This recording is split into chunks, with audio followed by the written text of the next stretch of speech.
There he is. You keeping an eye on the neighborhood for Daddy? I certainly appreciate that, my friend. Oh. Yeah. Earlier this week, I had an interesting thing happen. I was in a newer Ford Escape. I think it was newer by most standards. 2020, I believe it was. It is one of a handful of available company cars whenever we have to travel for work.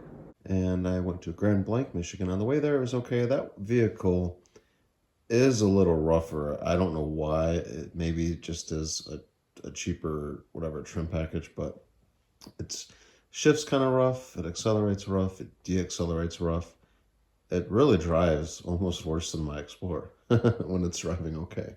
So it's always been that way. I just figured it's just a cheaper vehicle with designed obsolescence with modern cars. Because I'm mostly speaking from American cars because that's typically what we have in our fleet. Actually, they're all American cars, but some of them are not made in America, but they're American brands. But anyway, on the way back from Grand Blanc to my office here, the accelerator was having some problems that almost felt like a transmission issue on the entrance ramp. It would just fail to accelerate. I would push the gas pedal in and it just wouldn't go, which is incredibly frustrating. And initially I'm looking at it, I'm like, I make sure I'm in drive. I'm like, I do it's like a stupid thing where I slipped it in neutral, but no. And the engine wasn't really even revving. It was just like pushing the dead pedal. And that's not good. When you're trying to accelerate and you can't, that's very dangerous, especially for turning into somewhere and need to go. Right, little boo? Very dangerous, which later had a close call, but yeah, eventually it resolved itself. At higher speed, it was okay. If I was accelerating to like pass a car, after I realized there was a problem, I took it easy, of course, but highways, there's a lot of construction in this area. I think it was like 3 highways to get where I was going from here. So that was kind of obnoxious. When we were just creeping in traffic, I would start to give it some gas. It would do the same thing. It wouldn't go and it would suddenly catch.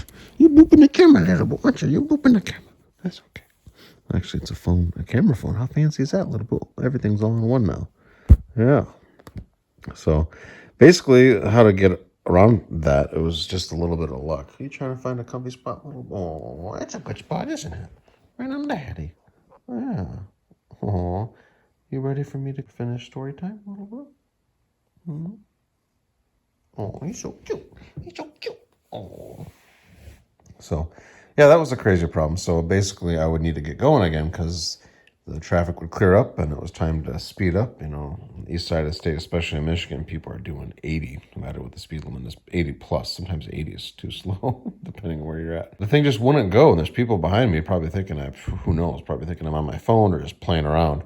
But it just wouldn't go, and then eventually it would just catch, and then sometimes if my foot happened to be on the gas and if the gas pedal was closer to the floor, it would surge the vehicle and just launch me because when I'm frustrated trying to go in the stupid thing, just hitting the gas pedal and it would all of a sudden go. I felt like it was going to strain me a couple times. It probably happened half a dozen times, and it was a hour and 45-minute trip. Usually it's less than that, but there was heavy construction and traffic as a result. But anyway, the really bad part was, and this typically would happen at lower speed, but the worst part was I was turning into the gas station and it started cutting out. As I was turning into the gas station, there's oncoming traffic, which is really, really bad. So basically, kept on pushing in the gas, release, push, release, and eventually it would go. I think this is a vehicle to where there's no actual cable, drive-by cable. It's drive-by wire, meaning electronic. That's what it feels like anyway. So I've never had an issue even close to this in my older vehicle. So it's pretty weird. But anyway, it launched me into the gas station, and then it was pretty nuts. Somebody had the same vehicle sign out the next day, so got in touch with them, told them, do not take this. This thing is extremely dangerous. I'll let the right people know. I used to handle the fleet, little boo, but not anymore. No, I'm just glad that nobody was hurt in that thing. It easily could have been an accident, depending on where the other cars were. But yeah, that thing was just nuts. Newer car's 4 years old, maybe 5. It was probably made in 2019. You expect better than that, don't you, little boo? Yeah, we drive vehicles that are over 20 years old, and one of which is almost at 300,000 miles, and it never has that issue. No, that's really dangerous. Worst case scenario I should say worst case. Typically with older cars, they just die and you pull over, and it doesn't just cut out like that. That's just almost worse, especially if it's intermittent. Cars are pretty much computers on wheels now, aren't they, little boo? And as an IT person, I know that's a horrible idea. You don't want your car to reboot or blue screen on you, little boo. No. They should have nice little fail safes. I'm all in favor of redundancy, you know? Yeah. As they say, one is none and two is one, because you assume one is going to fail, huh, little boo? Yeah, so sorry for the rambling, but yeah, I'm very grateful that nobody was injured, because that absolutely, when you're giving it gas and if you're turning into somewhere, if you're stuck, it's a huge hazard, very dangerous, huh, little boo? You are super warm, little boo. Yeah, you're like a little heater. Too bad it's not winter time. I'll crank the AC, little boo bear. Yeah. Anywho, we hope everyone's having a good Friday. As of the recording of this, it's a Friday. So we hope you're having a happy Friday. And we hope you have a wonderful weekend to follow, huh, little boo?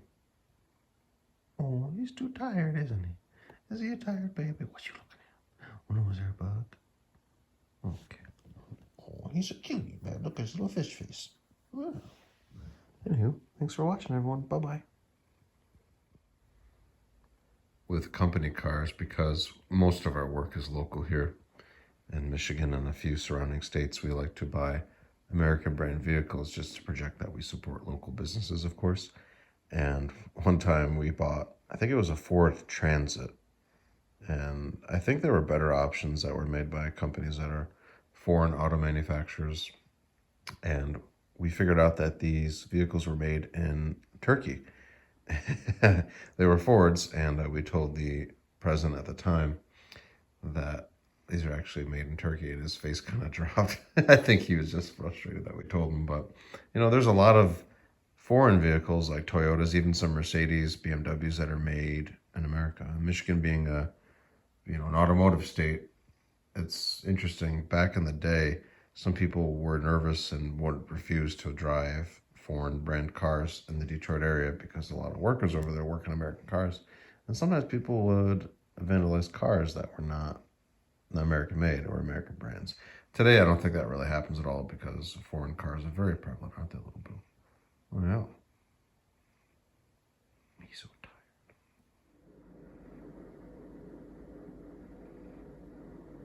tired. Night, night.